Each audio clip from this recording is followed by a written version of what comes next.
Пятый игровой день Олимпийского волейбольного турнира уже завершился. Я не имею права не рассказать вам про все самые интересные события, которые там происходили, а там точно есть что обсудить. Сегодня у нас смешанный день. Польша, Бразилия и Япония, Аргентина у мужчин, а также США, Сербия и Польша, Кения у женщин. Результаты этих противостояний в традиционном обзоре. С вас, как обычно, лайк и подписка на канал, а с меня свежие волейбольные новости с Олимпийского корта в Париже. Поехали! Польша и Бразилия – это именно тот матч, с которого мы начнем наше обсуждение. Этот поединок очень много решал в турнирных раскладах в группе смерти. И чтобы обе команды могли сохранять для себя более удачные шансы на проход дальше, оптимальным вариантом для обеих команд стал бы тайбрейк, который в этом матче мы и увидели. Если до этого лично в моем топе Олимпиады был матч Словении и Канады, то теперь эта встреча заслуженно заняла первое место. Яркая, агрессивная игра, пусть и без большого числа длинных розыгрышей, но с обилием хайлайтов. Тут очень много решала тренерская работа. Пусть Бернардини выпустил Бруно в стартовом составе, но даже несмотря на его неплохую игру, он посадил своего сына на скамейку и выпустил Качеву на площадку, оставив того до конца матча. Темп игры южноамериканцев вырос, что не могло не пойти им на пользу. А вот если к Дарлану по ходу первого матча с Италией вопросов не было, то тут уже он был не так прекрасен. Хотя часть своих проблем в атаке он уверенно компенсировал на подаче. Но доходило до того, что Леалу периодически приходилось закрывать позицию диагонального. Но ключевой заменой здесь стало появление Адриано. 22-летний игрок прекрасно вписался на месте доигровщика, где он как раз таки заменил Леала. Отличная игра от молодого бразильца позволила добраться его команде до пятого сета. У поляков в отсутствии Форнелла вышел Сливка, которого Гербич впоследствии заменил на Семенюка, несмотря на то, что крайне плох был на старте этого матча Леон. Но тут серб оказался прав, мы обсудим это чуть позже. Сперва хотел бы поговорить про Форнелла и его здоровье. Как говорил Гербич, если бы это был четвертьфинал, то Томаш был бы готов. Но раз это все еще групповой этап, то польская скамейка позволяет закрыть эту позицию, с чем невозможно не согласиться. Глубина польских резервов позволяет им держать на скамейке рекордсмена плюс лиги по блокам, который потом выходит и переворачивает все с ног на голову. Если кто-то не понял, речь идет про Хубера. Его влияние на игру было колоссальным. А теперь возвращаемся к Леону. Несмотря на отвратительное начало матча, доигровщик по итогу стал самым результативным игроком. 5 его очков пришлось на тайбрейк, который он закрыл двумя эйсами. 22-25, 25-19, 19-25, 25-23 и 15-12. Польша побеждает в этом драматичном и ярком матче и разыграет первое место в группе Б с итальянцами. Как я говорил ранее, самым результативным игроком этого матча стал Вильфредо Леон. Польский доигровщик успел настрелять 26 очков. Статистика остальных участников этой встречи находится на ваших экранах.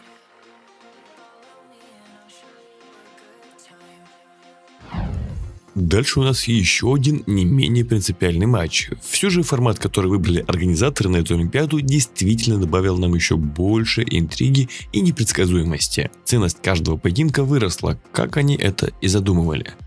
И после поражения в первом матче Япония и Аргентина практически не имели шансов на ошибку, в особенности Аргентина, которая не набрала ни одного очка.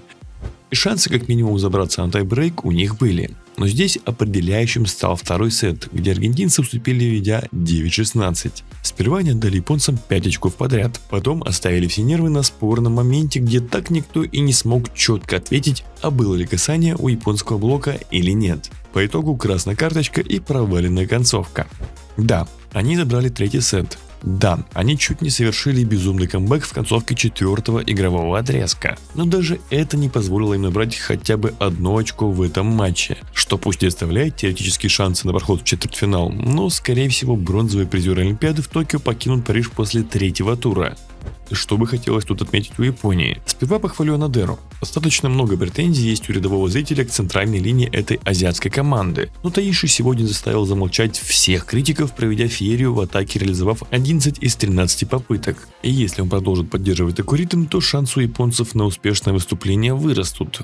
Но для этого еще должна вырасти эффективность атак и японских доигровщиков. Ишикава и Такахаши вновь не показали своей яркой игры, к которой они нас приучили. И тут я вижу не только их вину, но и связующего. Пусть Акита и не стал менее качественно пасовать, но его игра стала слишком шаблонной и предсказуемой. Я не буду углубляться в паттерны игры японца в этом обзоре, но их очевидность, судя по эффективности нападения его команды, бросается в глаза не только мне, но и аналитикам их соперников. И одна из претензий к нему, что после объемной загрузки Нишиды в начале, потом он резко начинает про него забывать, хотя диагональный все еще держит бешеную эффективность, так что блок спокойно висит над Такахаши и Ишикавой. Тем не менее, Япония добивается победы 25-16, 25-22, 18-25 и 25-23. И чтобы они могли гарантировать себе место в плей-офф, им необходимо набрать хотя бы 1 очко в матче против США. Безумное количество эйсов в начале матча и высокая эффективность нападения позволяют стать Нишиде самым результативным в этом поединке. Юджи покорилась отметка в 21 очко. Сколько в этой встрече набрали остальные волейболисты, вы можете узнать из этого протокола. Кстати, друзья, вы можете забрать подарок от нашего партнера по ссылке в описании. Наслаждайся игрой, остальное за Винлайн.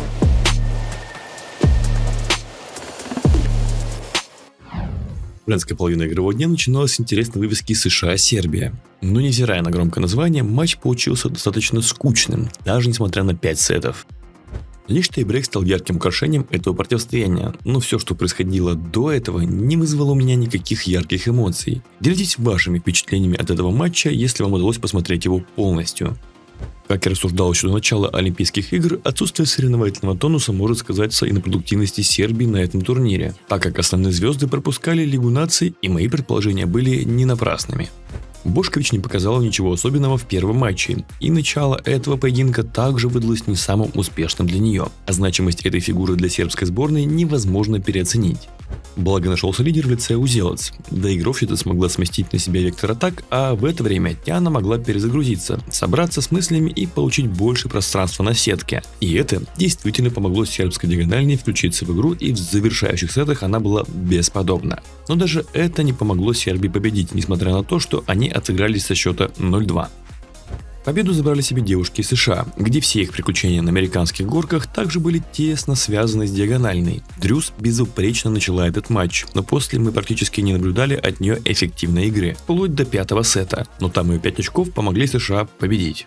Поскольку американские доигровщицы не проявили своих лучших качеств, то основную часть работы на себя взвалили центральные блокирующие. Особенно хороша была Акбогу, сумевшая поставить 8 блоков, тем самым повторив олимпийский рекорд. 25-17, 25-20, 20-25, 14-25 и 17-15. Девушки США существенно улучшили свои шансы на попадание в плей-офф. Набрав 31 очко, Тиана Бошкович стала самой результативной в этом матче. Статистика остальных девушек находится у вас на экранах.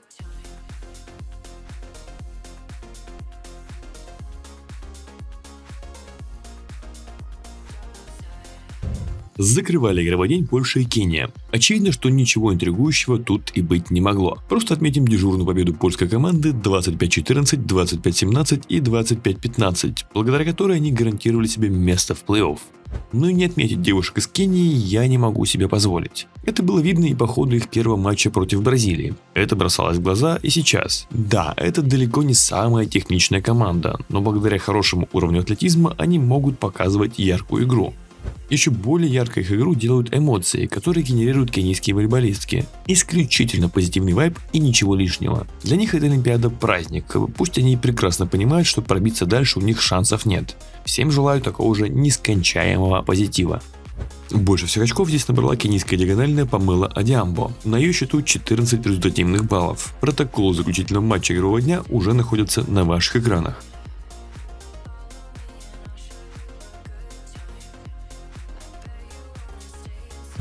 Здесь же и все результаты 5-го игрового дня. Какой поединок вам запомнился больше всего?